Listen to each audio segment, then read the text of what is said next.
On Second Shot, we tackle 2 new headlines every week to find out what kind of wisdom the world is dishing out today. And we want you to be a part of that. When you see a headline you want to take a second shot at, or if you're looking for advice, or just want to tell us what you think of the show, email us at secondshotcast@gmail.com. If you like what you hear, rate us on iTunes. This helps us move up in the ratings so more people will see us. And if you want to hear more, subscribe to the show so that the new episodes will get straight to you every single Friday. We love you. Thanks for listening, and enjoy.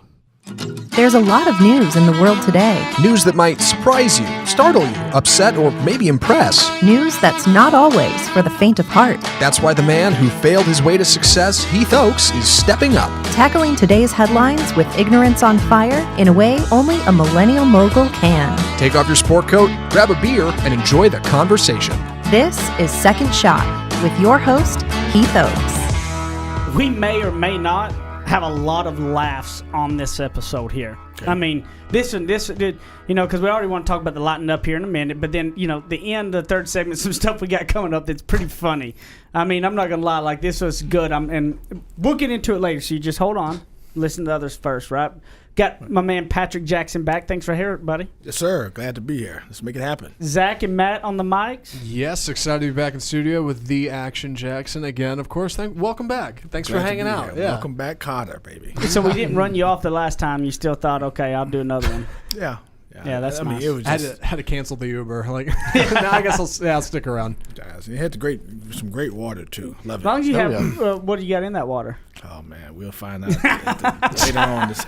Zach was a little slow on that one. He kind of still staring at me for a minute, like, "What are you talking?" I'm a slow individual sometimes. As we watch the video, we'll see my delayed reactions to things. So I apologize. That'll be one of those that you rewind back at the half speed thing. That's like, doo. We'll get to the half speed thing, but yes, the first headlines for today's show. We're doing something a little different in segment 1. 2 headlines, 1 segment. So hold on tight, and I want to get through these as quick as I can so we can get to the conversation. First, a Houston man, keeping it local, challenges a driver to rock, paper, scissors game in Houston traffic. Houston has traffic that's no joke for either of you that have ever been in it. Yep. I'm from there. Not fun. And a certain man on I-45, a road very near and dear to my heart, was sitting in traffic one day, afternoon, just sitting in a burg, bumper to bumper, not going anywhere. And he sees another guy in traffic trying to get over, going to cut him off. And so he kind of pulls up and stops in front of him. And the guy looks over like, what are you doing? Come on. Yeah, about to get mad probably. Like he was about getting ready to get all fired up mad. Right, so man number 1 who didn't let him in rolls down his window, tells the other guy to roll him down. So the guy rolls down confused, says, I'll rock, paper, scissors for it. It's in the middle of traffic. I love that. Yeah, just play a little game of rock, paper, scissors. So they play. Sure enough, the guy trying to get in wins, and he just lets him in. Yep. All right. Happy trails, awesome. Man. Yeah, and I thought that was a good headline to kind of kick off the show. The second headline is all the way over in Turkey on the other side of the world. Yeah. A Turkish fan got around a sports stadium ban by hiring a crane to watch his beloved team thrash rivals 5-0. Here's the deal. This fan got a little rowdy in his local stadium. All right, they're big on the sports over there, watching football, soccer as we call it here. And he got banned from the stadium for 7 years, which was a big deal. That's intense. It's a big deal. And it doesn't say what he did to get banned, which is a shame because I think that's almost a headline. But he couldn't get into the stadium. He didn't know what he was going to do. So he hired a crane, like a cherry picker, to raise him up above the back of the stands in the parking lot so he could watch the game. Wow. Love it.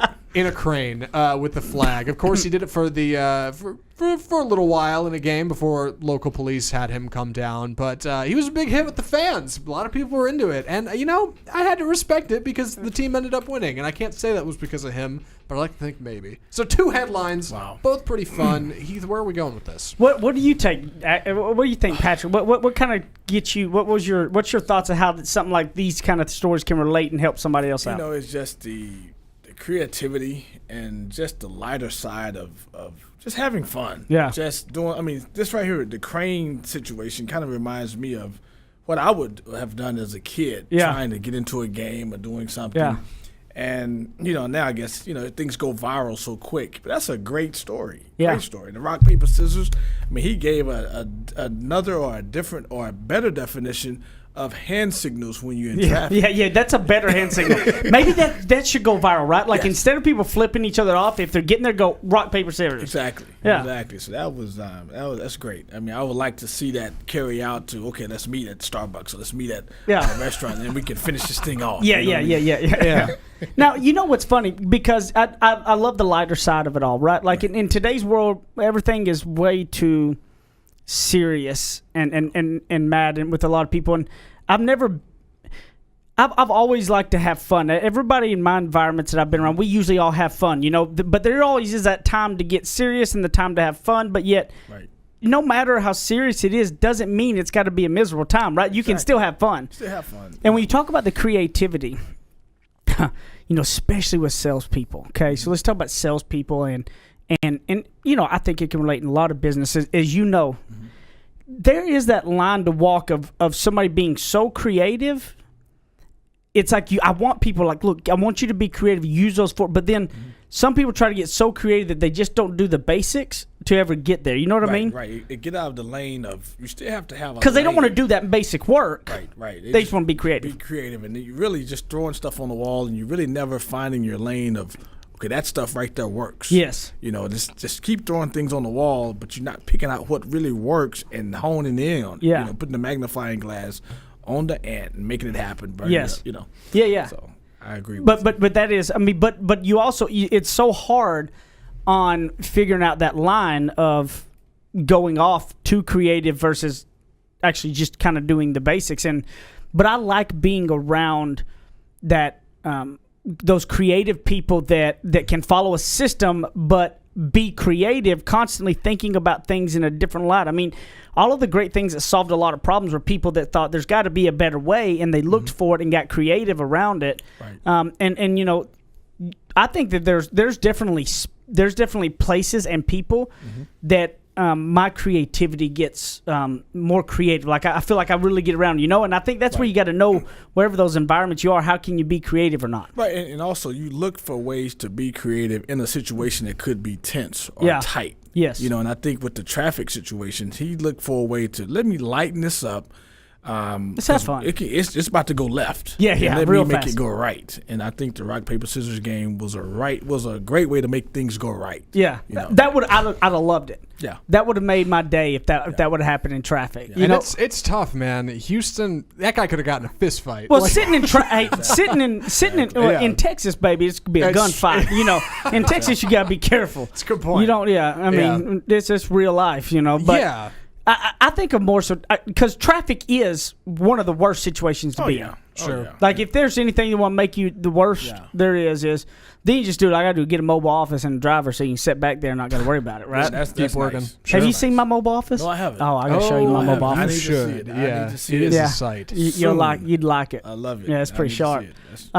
You know, I love being in that mode of creativity. I love being with those group of people who are getting those think tanks and we throw things out. Exactly. And I think that in today's world that people are so worried about making sure everybody knows that what they think and feel is right, that they're not being creative because they want to sit there and figure out how I can go back and tell you how you're wrong. Right. When the only way to be creative is the best way of sitting around and getting you want to be around people that are going to tell you and pick apart everything you throw out, to where you want to look for that because that's how you really find the good stuff. Find the good stuff, and also if you have fun with it. Yes. You go in with an open mind, not being closed. Oh, he's coming with these out of the box ideas. I don't know why I'm in this room with him. No, just make it. Again, I use the word light, like we're using the word light. Make it light, and when you do that, you bring in light. Yes. When you make a situation light, you actually bring it in light. That's true. That's a friendship that was created. That was a light in a sense. You know what I mean? Yeah. Well, and those type of situations that you're in, if you do that, what you're lightening the situation up. And if it's something like, you know, the stuck in traffic trying to get over, if you kind of do that, that can lighten it up to where everybody will get along. Like you'll be able to get further with people by lightening situations up. Than keeping the walls up. You know, we talk about that. You talk about that in sales, and sales is universal for anything. Sales is, as a parent, you got to sell your kid to do the right things, to do all those things. As anything you're trying to do, no matter what occupation you have, you're doing some sort of sales at some point. Right.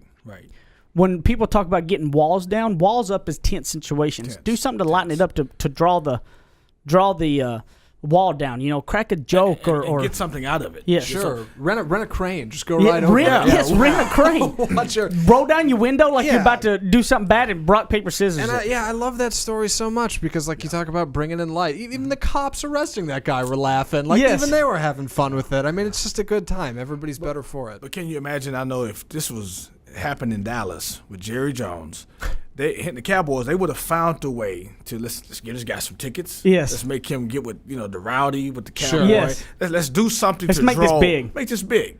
So I look at it from a marketing spin too. But that's where that business owner is not creative enough to think, how can I exploit this versus I want to get my I'm right. I kicked you out. You can't, where that person lost because they could have just had that crane be the staple, painting it. It could be that thing that everybody comes to see. Like, they could have really. Fan of the week. But they were so worried about being right and getting their point across. They lost out. That's a great way to look at it, Patrick. So look at it from that point. That's how we can blow this thing. Make it, it's already viral in a sense, but there's a negative bent about getting arrested and, the owner didn't want this to happen or whatever. But I'm sure, some great marketer, whether it's a sports team or business or whatever, finding that little one thing, how we can, I say exploit it, but I'm saying it in a positive way, to grow our brand, to grow our standing, to show that we care. This is the average fan, has a rabid, feel for wanting to be a part of our game, want to watch the game.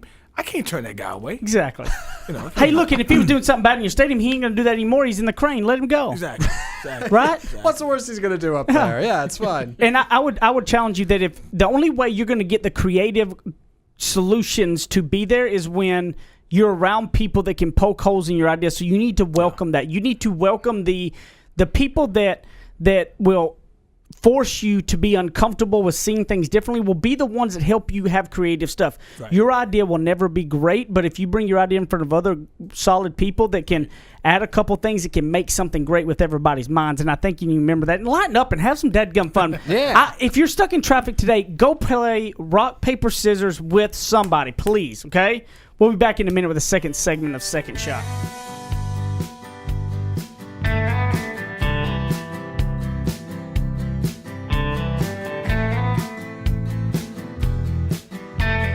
He's a suit and tie kind of guy with deep Southern roots. Heath Oaks hosts more of Second Shot coming up on RNCN. To all my friends in the great state of Texas, if you have not taken advantage, I have a way to save you a ton of money. I have saved over about $3,000 in the last year, and I have no hassle. Go to EnergyOgre.com, put in the promo code SECONDSHOT. Now listen, promo code SECONDSHOT, and you're going to get a free month just for signing up and saving a ton of money. So don't be crazy. Stop sitting around talking about, is this the real deal, and go do it right now. EnergyOgre.com, promo code SECONDSHOT, and a free month. Thanks. Go get it now. Run.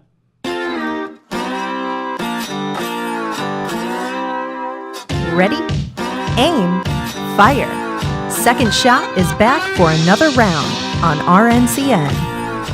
No better time than talking about a little bit of spring cleaning. As I went kind of crazy this weekend myself, I got in one of those. I mean, I on a regular basis get into those, like, I probably say once a month I get in that kind of like cleaning mode. I am one of those that all of my buddies had me. We all lived together in the same 18, right? I've always been a clean freak. Yeah. So I was at 18, and I'm sitting there like, even though it's in our 500 square foot apartment, there was the deal. All of our stuff matched. We had decorations on the wall. It was never, it wasn't nothing expensive, but I'm just saying it matched, right? Like, it was cheap. We didn't have, but they matched. Like, again, just because you got a crappy car don't mean it's got to be nasty. Right. You know what I mean? Right. And our house was always spotless. I literally vacuumed probably every day, picked stuff. I'd be so mad if they left a drink out on the table. You wipe her down type of clean, everything. Or get things organized type of clean?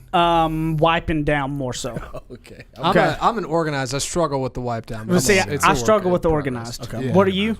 You're organized? Yes. Yeah, see, I'm not good at the organizing thing. That I like to get everything cleaned up and put up, but I like to look at this whole big thing, organize it, not my deal. Yeah, well, grass is greener. I think I'd rather do what you're doing. But concerning our headline for this second segment, this is societal spring cleaning. 7 things we could toss and never miss. And some of these are big concepts for society. The first one is the exercise sit-ups, because this author believes we don't need them anymore. Why? Why beg to differ? I don't have the whole article. I wish I did. I could tell you, But I wanted to kind of throw this to Patrick, of course, because you sent this over. Societal spring cleaning, things that maybe we could all step back and say, maybe we're going a little far here, all right? Maybe we're a little too in the weeds. What do you think about this? I saw the article, and I was really thought about the seasons and spring cleaning, because normally I try to get my yard lined up. Sure. Like right before Easter.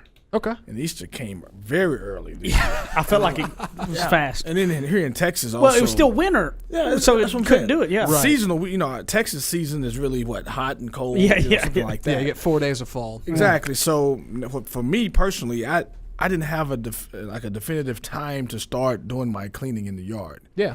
And then so I saw this thing, societal spring cleaning. Then I started thinking about people in business and society as far as you start your year off with your New Year's resolutions, you put your goals. But then a lot of times, if you don't have a definite period, those first 3 months of what you're saying you're going to do for New Year's and for the new year, it can just bleed right over to the first quarter, to the second quarter, and the third quarter. And you look up, and it's August, and you're like, man, I didn't even get a chance to really look at where I was at. Oh, yeah. Okay. So that's what kind of triggered me thinking about the spring. We need to, let's find right now, stop what you're doing, take inventory, and start, let's cleaning up. Let's start purging some things, start adjusting some things. And don't you always feel better, too, when you get rid of some stuff? Every time. Every time. Yes. Isn't it one of those things that, it felt so good when you do it, you forgot to do it for another year? Yeah. Yep. It's like, why? Yeah. Why do we do that? And even what you just said, even when you do it, it's such an appreciation because, today, if I went to your closet and I see things I don't have any appreciation for or whatever, I see, you say, Jackson, I just need to get rid of some things. Yep. I start tossing something. You're like, wait a minute, hold on, I need this, I need that. Yes. But when you do it yourself, and you emotionally get rid of that, that's at one time you really cared for, you appreciate it, you get rid of it. And you say, I'm glad, I really didn't need this. Yes. I didn't need this. And that's a big check. What's funny is until last year when we had Brighton, did I start mowing my own yard. I hadn't mowed since forever because, as you know, East Texas too, growing up, that was miserable. 'Cause every Saturday you couldn't do anything. We did something in the yard, always had to mow. And we're talking about out in the woods of an acre or so, and Dad's got 3 push mowers. You know what I mean? I'm not talking about like some of the yards and stuff that mine is now. So I had such a resentment toward general. Walk to the store, get the for gas. the last 10, 11 years, I've always paid people to do all my stuff. Right. Not to mention, young Heath Oaks was an entrepreneur. You were mowing other people's yards. Yeah. When I was a kid, absolutely. You were mowing yards all the time. I didn't mind that though because I got paid. Well, as a kid, I didn't think, which I don't, didn't. Really, I had a roof over my head and everything else. So I was actually, but it wasn't. Right. But a year ago when we had Brighton, it was like I wanted to start mowing my own yard. And then I realized I was getting old because I started enjoying it. I enjoyed the time of being out there and kind of that. And you get done and you reflect. This weekend, I went on the spring cleaning purge. I cleaned out my closet. I got all these clothes and shoes and everything, donated them out, and got my closet minimized down and cleaned up. And then I went in the backyard, got everything mowed. I trimmed the hedges, and I did. And couldn't I afford to pay somebody to do all this stuff? Yes. But you may tell you something. That night when I put Brighton down, I sat on that back porch and I had me a little Tito's and a little Crystal Light and my dog with me and a little radio going. I sat on my back porch and it looked just, it looked just perfect. Right. Like a line of grass out of place. Right. It's like, man. On the 7th day, he rested. Yes. And it felt good. Indeed. It felt good. Right. Yeah. Just to do that. So, when we clean stuff out of our lives, and get stuff in line, it feels good, but yet we don't do it enough. Exactly. I wonder why that is. Maybe something to that with the spring cleaning. That name has been, ringing in our ears for a long time. Yeah. Spring cleaning. And you think, well, what, is it going to have a summer cleaning? But I guess summer's time to grow.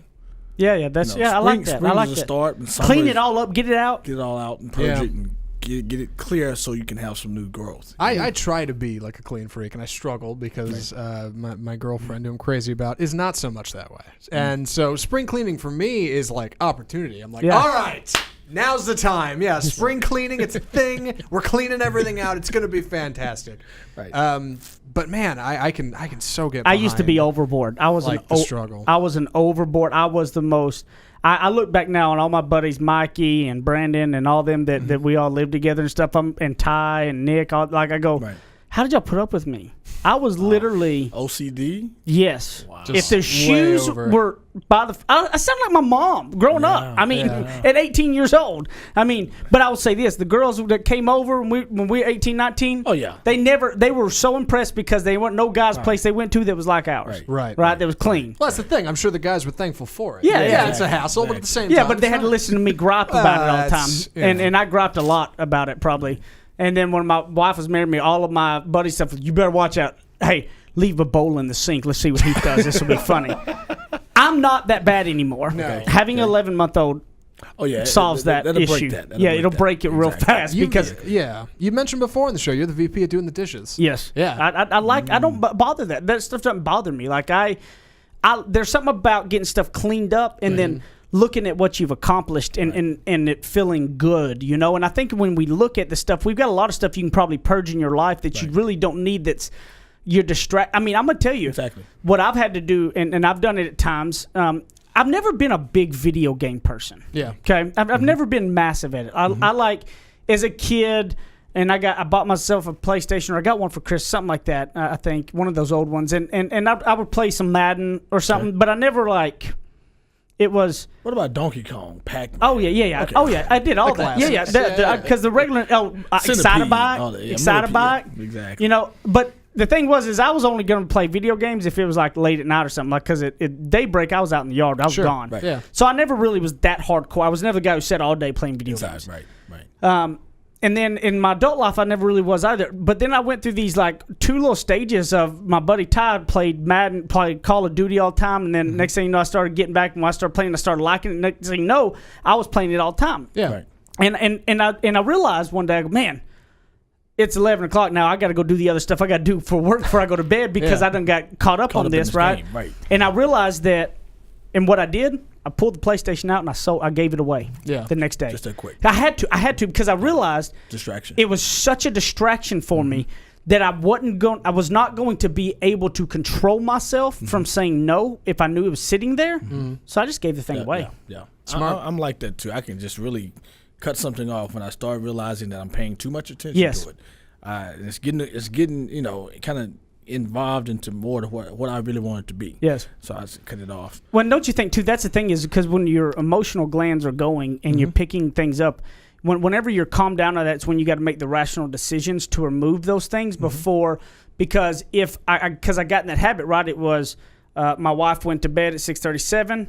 Boom! I would go in there, turn that PlayStation on, and play Call of Duty. Next thing you know, because I have a lot of own a lot of real estate and all those things, and that time is when I used to do that because that work's got to get done too, right? On top of my real job. Sure. So next thing you know, all this stuff is slipping. Right. But when that habit kicked in of her going to bed, I couldn't stop myself from breaking that habit. Yeah. At that point, so what I did was.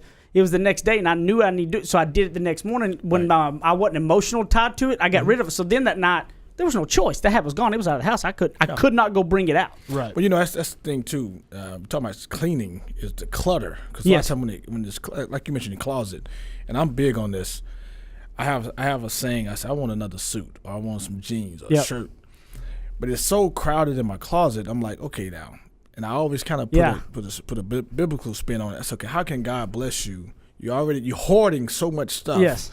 Let's remove this. Let's clean it out, and then you can eventually have room to receive other stuff too. Yes. And I always liked it because it's cleaning anyway, getting rid of old stuff, putting bags and getting rid of clothes, whatever. To me, it's immediate results. Yeah, in a that world is true. where nothing. There's no such thing as a get rich quick scheme. Yeah. You can't take a pill and lose all the weight you want and look great. In a world where we can't people are gonna try to make you think you are. Well, sure. Yeah. But in a world where we can't get everything always, like man, clean out your closet takes an hour, and it's like it's done, and you can look at it and it feels great, and it's a weight off your shoulders. And that's what I want to challenge you all with is kind of taking that inventory. Yeah. And before those habit circles kick in, where you can't stop yourself, that time make those changes when you're not in that loop, to just getting it away to where it can't be a distraction, cleaning up the yard. And it's kind of like I've always believed that what comes in your ears comes out your mouth. Right? If you're constantly listening to positivity, to motivational, you're going to end up being better and happier for that. If you constantly feed yourself with negative lyrics or negative anything like that, you're going to feel that way, right? It's coming out. I believe that way. When we talk about like last episode when we talked about the dressing and how you feel,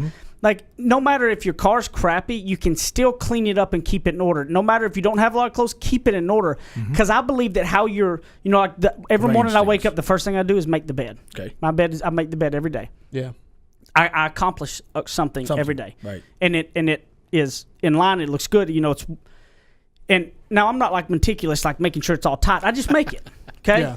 Yeah. But I believe that all reflects your life. I think if you start with straightening your drawers and everything, when everything comes more organized in your life, it that affects everything. Yeah, get things in order. Yes. Yeah, that's great. So I want you to go purging that this weekend. Maybe do some spring clean. When you listen to this thing, where can I clean out some of my life stuff that straighten up and organize to where maybe I will start handling myself in a different way. I promise you the aura you put off will change in a big way. So we got some emails, and we got some pretty funny stuff coming up on this third segment. Oh, don't be.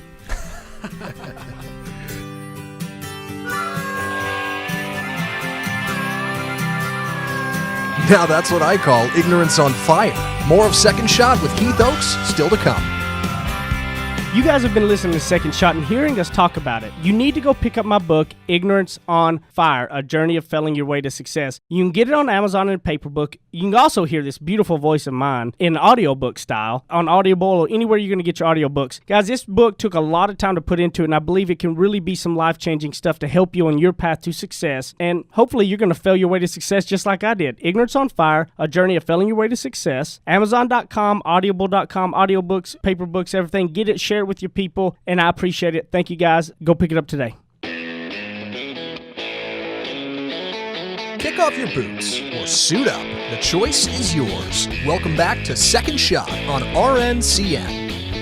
I can't wait to Jeff Rolla, who sent us an email here. I don't know what made him figure this out, but it is absolutely hilarious to me. So for everybody that knows, on the third segment of Second Shot, what we like to do is go through email reviews, ratings, or emails, secondshotcast@gmail.com. And guys, we're on YouTube as well, so you can go on YouTube. You can share the YouTube video on your page if you'd like, as well as the episode. Also, 100 times as I've asked you all, leave us a rating or review on iTunes. Yeah, please do. Till I'm gonna fast until everybody starts actually doing, because the amount of people we have listening versus the ones actually just going and leaving a review is amazingly not on scale, happening. Right? Okay. So come on, guys, I'm begging you here. You can do it. Yeah, we believe in you. So Jeff sent us an email. And I about died. I thought this was absolutely hilarious. But he said, Zach and team, I listened to the podcast on my iPhone, and I recently, by accident, he did it on accident. That's how he did it. Discovered that I can listen to any podcast at 1.5 times the speed, or 2 times, or half the speed. So it just takes our stuff and speeds it up. So if it's a 30-minute podcast, you got 15 minutes. You can do 2 times the speed, and we'll talk faster. You got to listen a little faster. That's right. And he said, if you're looking for a couple minutes of mindless entertainment, take a listen to the fajita update in episode 63 at half speed. It is hilarious. Keep up the great work. Jeff, so we are going to play a little bit of this, because when he did, I'm not going to lie, this was good. And Jeff, you're a genius, buddy. So let's play them this. Sure. Jeff. So this is from Jody Hansen. Send us a follow up on the stolen fajitas.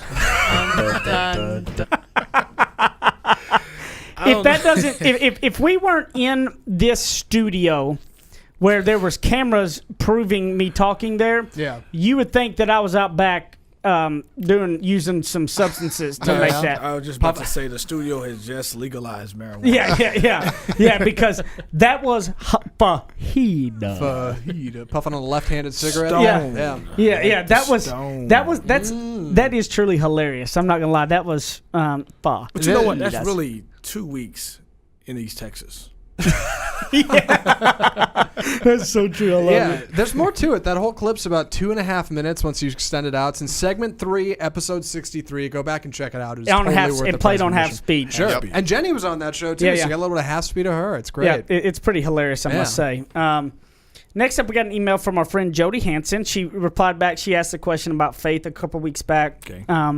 They answered, and I'm not going to read all of her email, but I want to tell you, Jody, that I appreciate your email and your thoughts as well. And I said, thank you for reading my email and your thoughtful response. And she said that she thought that my comparison as God as a parent figure was really helpful for her to gain some response, and that she identified with some of Jenny's words as well. And she kind of talked about that the background of her question was that her husband and her, they had a plan for their lives, or so they thought. Okay. But it wasn't working the way that they thought it would. How many people can relate to that? Say amen. Amen. You know what I mean? That's one of those that's a lot of people I think can relate with that. And she said it just felt like we were swimming upstream. Okay. And once they finally stopped trying to force what they wanted in their life and stuff, that a phenomenal career opportunity came open for her and her family, and that they're uprooting and drastic changes of moving, and they just feel so blessed. And but that how in times in life, whenever it's like those unanswered prayers that prove to be a big that they never could have saw this, they never could have seen this coming, and that how awesome that was. And so, and then she said, I don't want to end with another deep question. Okay. So this is an important one, Patrick. Okay. You got to pay attention here. She's deep. She's deep. Okay. Which is better, crunchy peanut butter or smooth peanut butter? I'm looking forward to devoting the rest of this segment to answer. So what Matt, crunchy or smooth? Smooth, all the way. Smooth. I agree. Smooth. I go crunchy. Oh, boy. Somebody's got to. You know what I am? I just love peanut butter. Give me crunchy, give me smooth. I don't give a damn. I feel you on that, but I 100%. If you put out a jar of crunchy and smooth, I'm probably going to slap a little both on there. A little both. Well, there's nothing wrong with that. Well, kind of to stay in line with her email and what she was saying, and on the deeper side, and adding the peanut butter to it. I started off. How you gonna? I'm curious to how this is going to go to where you're gonna take the deep and add peanut butter to it. Okay, here it comes. I started off, my parents feeding me, peanut butter and jelly sandwich. Sure. Yep. And then I, loved it. And then I fell off the track, and peanut butter sandwich, but my sandwich with the peanut butter side fell on the floor. But being from East Texas, we have the 5-second rule. Where you can pick it back up, count to 5 seconds, kiss it up, and boom. So. And as I was eating the sandwich, something was, I guess, from the floor made it crunchy, and I didn't like it. So I went back to the something else smooth. Besides what's in the real crunchy. Exactly. Yeah. So in my mind, I'm gonna make it to stay in line with her. It took me from going from smooth to that semi-crunchy type of peanut butter sandwich. Didn't like it.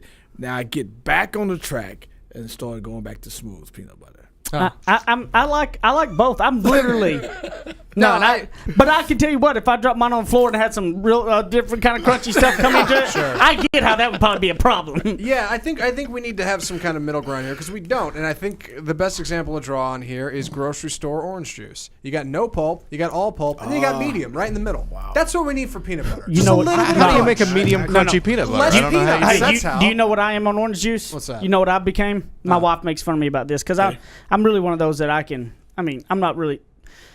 There's a couple things I'm OCD and picky about. Traveling in comfort, I'm very picky about. Like, I pay the money for the first class seats and stuff. I hate going through. That's a thing for me. Now, there's a lot of stuff that I literally could care less about. Right. That blows my wife's mind. You pay the money for that. Definitely.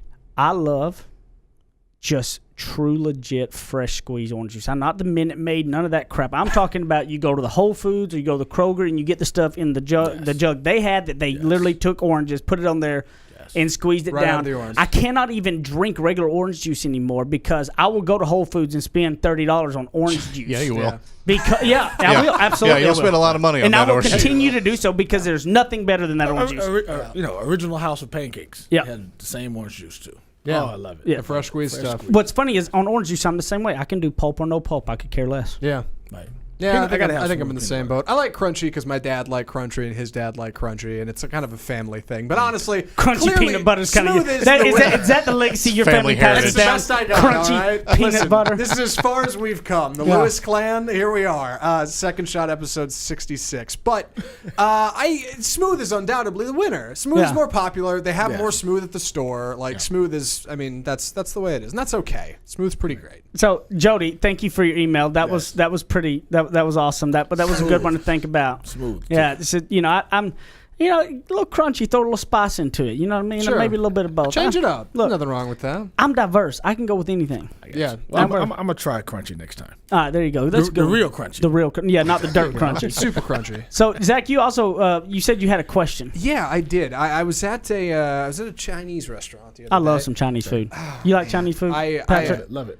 I absolutely. I can tear a Chinese Egg buffet rolls, up. egg rolls. Oh yeah, good. That's Oh, my egg with some rolls. sweet and sour sauce. all- Ooh. I I've been- make that my. Man, I've been rocking this diet since July, and a couple weeks ago I finally decided, you know what, I think I'm in a good place. I'm gonna take a break for a while and kind of get back on whole food. First place I hit was Chinese food. Man, I'll tear that up. Man. Anyway, so I get to the end of my meal. I got a fortune cookie. I crack this thing open, and the first thing I think after I read it is, what would Heath Oaks think about this? And I almost thought about taking a picture and texting it to you. I should have. You should've. I should have. Oh, I should have saved the fortune cookie slip, but I thought, well, I don't know why I'm thinking about this right now. I won't remember this later. And every day since, I'm like, I gotta know what he thinks about this. So what I got on this fortune cookie is very simple. It was a slip of paper that said, "Your best is enough." And I thought to myself, wait. The one person I feel like who would disagree with this is Heath Oaks, because he says it's What never, did you think? What would you think I would say? Your best. I guess. What did you honestly think I would say? Honestly, I thought you'd redefine what best is. I thought you'd say, because you can always do better than your best. Yeah. 110%, Yeah. right? 100% is Yeah. never enough. You can always go further. There's always another mountain. Yeah. And I'm curious what you think.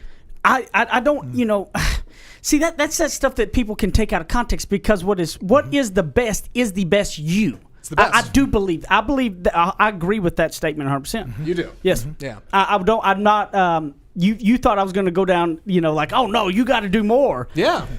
But the problem is the majority, 99.9% of people aren't living their best selves. Right. That's the difference. That's the difference. Yeah. Is that's what people, and I'm not either. I'm not. Right. Do I think there are hours, half a days, or maybe a day or a week that I'm living the best me? Yes, I do. I feel like I get there at times. Majority of the time, I'm not. Yeah. But I keep striving for it, even though I'm not getting it. I keep pushing, and I know that the times that I'm not, and I stop myself and go, Heath, slap yourself, get out of here. You got to stop. Right. Start being a little better you. Yeah. And so I believe that, that's why I've always said that my definition of success is you being fulfilled and happy with what you are and what you do. Whether that is a janitor for every day and you love it, you are prideful in it, because when you get done, you're going to race your bicycle, and that's what you love, right?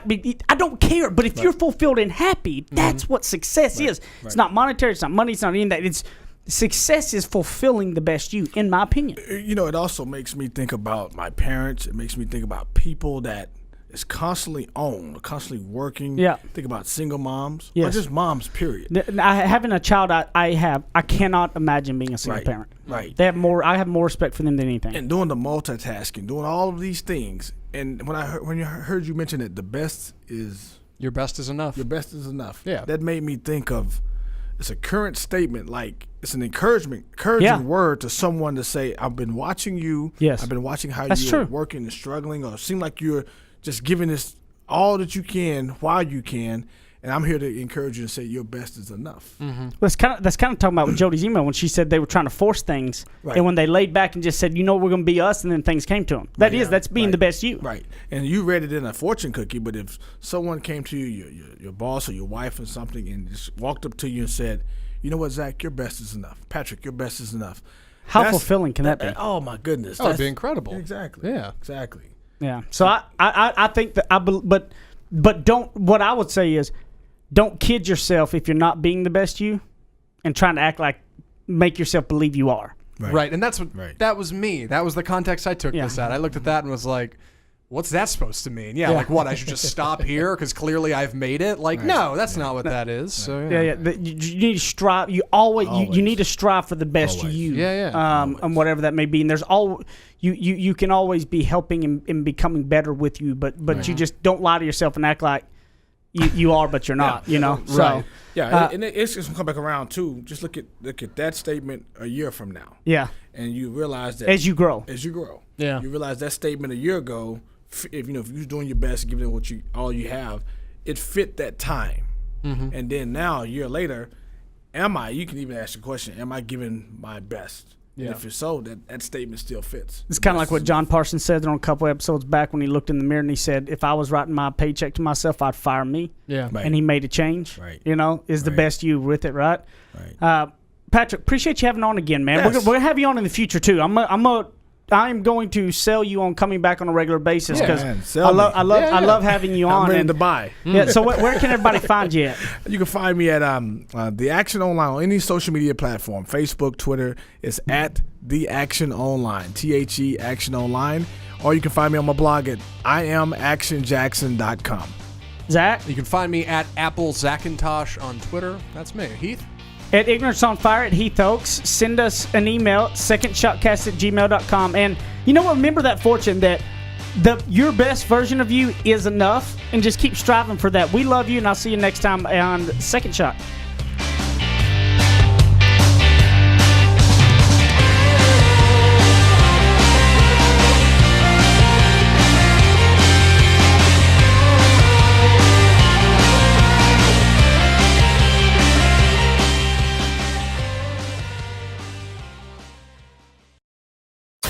You're listening to RNCN, the digital destination for premium talk radio.